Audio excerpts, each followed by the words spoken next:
மேடையில் பேசி கைத்தட்டல் வாங்குற அளவுக்கு நான் பெரிய பேச்சாளர் இல்லை. அதனால தயவு செஞ்சு நீங்களே ஒரு தடவை கைத்தட்டிடுங்க. என்ன சார் பண்றது?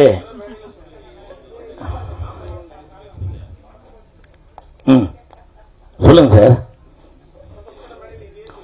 இல்ல இதுதான் சார் என்னோட ட்ரெண்டு இல்லைங்களா? இதுதான் என்னோட ட்ரெண்டு. இதை இப்போ தங்கச்சி நான் வரதுக்கு முன்னாடி சொன்னாங்கல்ல, வெந்து தெரிந்தது காடு சொல்ல போறீங்களா அப்படின்னு. ஸோ இதுதான் என்னோட ட்ரேட்மார்க்கு.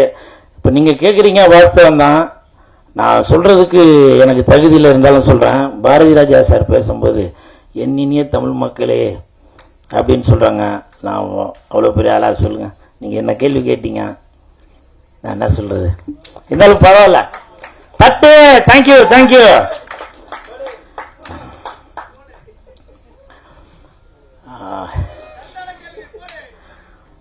இல்லை அப்படிலாம் இல்லைப்பா, எப்பவுமே நான் அவங்களுக்கு கீழே தான். இந்த படம் நான் நடித்ததில் ரொம்ப சந்தோஷப்படுறேன். நல்ல சம்பளம் கொடுத்தாங்க. அதற்கு கோபுரம் ஃபிலிம்ஸுக்கு என் மனமார்ந்த நன்றி. இதுக்கு முன்னாடி வெள்ளைக்கார துரை அந்த படத்தில் நான் நடிச்சிருந்தேன். அந்த படம் நடிக்கிறப்போ ப்ரொடியூசர் ஒரு நாள் கூட நான் ஸ்பாட்டுக்கு வந்து பார்த்ததில்லை. அதே மாதிரி இந்த படத்துக்கும் நான் வந்து பார்த்ததே இல்லை. ஸோ அப்படி ஒரு கண்ணியமான ப்ரொடியூசர் நம்பி கொடுத்துருப்பார் போல், நல்ல தரமாக இருக்கும் படம் அப்படின்னு. ஸோ அதே மாதிரி தான் ட்ரெய்லர் பார்க்கும்போதும் தெரியுது. நன்றி அன்புச்செழியன் சார்.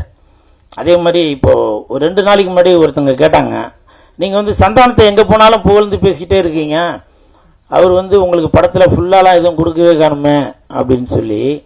சந்தானம் படத்தில் ஃபுல்லாக வேணால் கொடுக்காம இருக்கலாங்க. என் வாழ்க்கையில் ஃபுல்லாக தாங்க அவர் தாங்க கொடுத்துட்ருக்காரு. அது எனக்கு பழகின ஆளுங்களுக்கு மட்டும்தான் தெரியும். ஸோ அந்த மாதிரி சினிமாவையும் தாண்டி எனக்கும் சந்தானத்துக்கும் ஒரு கனெக்ஷன் இருக்குது. உதாரணத்துக்கு ஏன் இந்த படம் நடித்ததே சந்தானத்தினால தான்.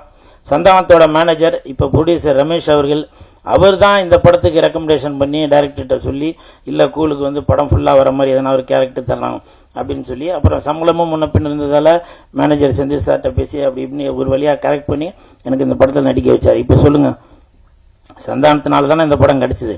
அதனால் வரலாறு தெரியாமல் ஏதோ ஒன்று பேசி விட்டு போயிடுறாங்க.